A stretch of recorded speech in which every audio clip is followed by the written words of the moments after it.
Okay, fight fans, fight fiends, welcome back to Manny's Thoughts. I, of course, Manny MTL or Manny Montreal. Make sure to check me out on Facebook, Twitter, Instagram, YouTube, Patreon, and of course, thefightcity.com. As usual, I'll give you guys my thoughts on what's going down in the world of combat sports.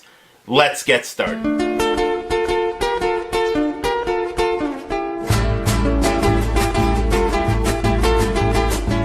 First up, as usual, congratulations are due. Congratulations again. World Boxing Super Series. What a beautiful show. I've said it on previous episodes. Ladies and gentlemen, this is boxing the way it should be. Thank you, thank you, thank you. Real beautiful fight. 12th round finale. The only thing I would have to, if I had to nitpick the ending, the ref could have ended it sooner, but it is what it is. Beautiful fight up until the 12th round. We got a solid decision. We will have one unified, undisputed champion. All 4 belts on the line. $50 million and an Ali trophy. That's going down in 2 weeks in Saudi Arabia. Just big money, man. They're playing. These guys are really doing it. World Boxing Super Series, it's starting to get serious, folks. I think I might just ask World Boxing Super Series to marry me. We're going steady now. Things are going good. We'll see how Saudi Arabia goes. But just between you and me, I'm looking to make them my main thing. World Boxing Super Series, I really hope they come back next year with an even bigger show. This is just nuts. It's great. Little sidebar, a little Montreal news on that. Yvon Michel was there. How interesting is that? Wouldn't it be great to get World Boxing Super Series here in Montreal? Oh, great stuff, honestly. So just one quick note before we move on about last weekend's UFC. Ladies and gentlemen, I'm proud to announce that we are going to move the Doomsday Death Clock 1 second closer to midnight. It is almost Yamasaki time. Eventually there will be a death on the UFC, and it will more than likely be due to this man. As far as what's going down in the Fight City and on thefightcity.com, great articles and posts on the daily for you guys to check out. Make sure you check them out on Twitter and on Instagram and YouTube as well, thefightcity.com. Now, the news will lead us into what to watch this weekend. Thursday night. It's finally over.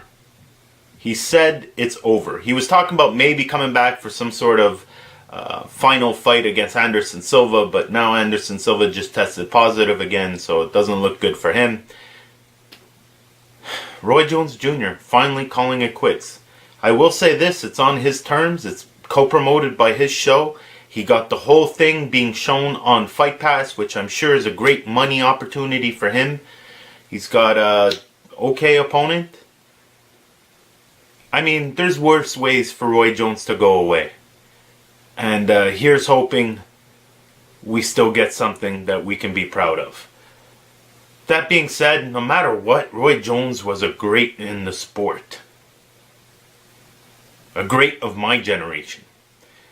After Tyson kind of faded away, there wasn't many guys out there. And Roy Jones was the one that made people realize there was something other than heavyweights again. He was pretty, he was fast, he did whatever the hell he wanted to, and he looked like he was in charge of every minute out there. Personally, I would have loved for him to have retired after defeating and becoming a heavyweight champion. But Roy Jones wasn't done. Here's to Roy. No one's ever going to forget Roy Jones Jr. Thursday night, going down. It's going to be his 75th fight. 65-9. So provided he wins, he'll be 66-9. And that'll be 75 fights. That's insane, especially nowadays. So that's Thursday night. Friday, 4 p.m. in Russia, we got M1 Challenge MMA. There isn't much else on Friday night. Saturday, there's a bunch of stuff going down in Shawinigan, February 10th.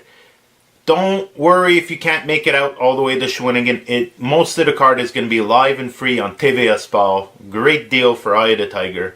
Main eventing Simon Keane versus Santos for the IBO Intercontinental Heavyweight title. We got a Canada versus Canada face-off. Mathieu G times Germain versus Cam O'Connell. G times 12-0. Cam O'Connell 16-1. A win for either guy is more than likely going to lead to bigger things. It's a necessary fight. I'm not a big fan of Canada versus Canada fights, but it is what it is. I'm a big Mathieu G-Time fan. If you look into him, he's an old school throwback kind of fighter. I like his entire team. I like everything about this guy fight-wise. Make sure to tune into him.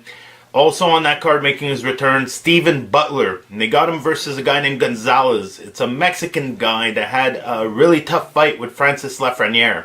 So I'm assuming they're looking for Butler to try and blow this guy out and maybe try and imply that Butler is a grade above.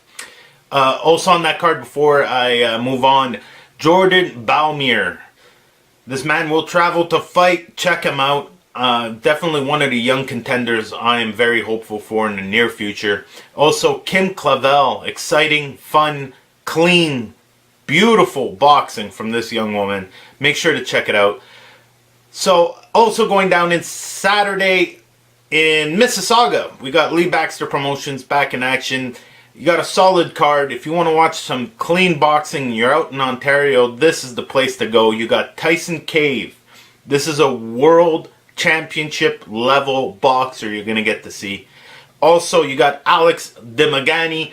I always fuck up his last name, but trust me, if you see him, you'll remember him. Big things are going to happen to this guy within the next year, so please check out for both of them. Also, going down Saturday in Kansas, if you've got the CBS Sports app or if you check out some streams online, you can check out KO Boxing. Also going down on ESPN Mexico, the WBC Super Flyweight titles on the line. Miguel Berchelt versus Maxwell Awuku. If you know the Berchelt story, it's a very interesting story. Please look into him. It's going to be a solid fight. The lighter weight guys don't get the respect they deserve. Trust me, if you're into watching some clean boxing, there's a good ticket. Last but not least, Sunday night, 7 p.m. in Australia, we've got UFC Fight Night 221. Romero versus Rockhold. That's a solid fight, basically from the hole left from the GSP Bisping debacle. It's going down in Australia, 7 p.m. live and free on all the usual channels. Also on that card, real quick mention, Mark Hunt. Guys, that is it for me this week. That's all she wrote. Guys, please go check out my Patreon page. Every little bit helps. I'm trying to make things happen. I need new equipment and all kinds of other things. I really do appreciate it. Make sure to like, share, subscribe, and all that other good stuff. I'll see you guys next week.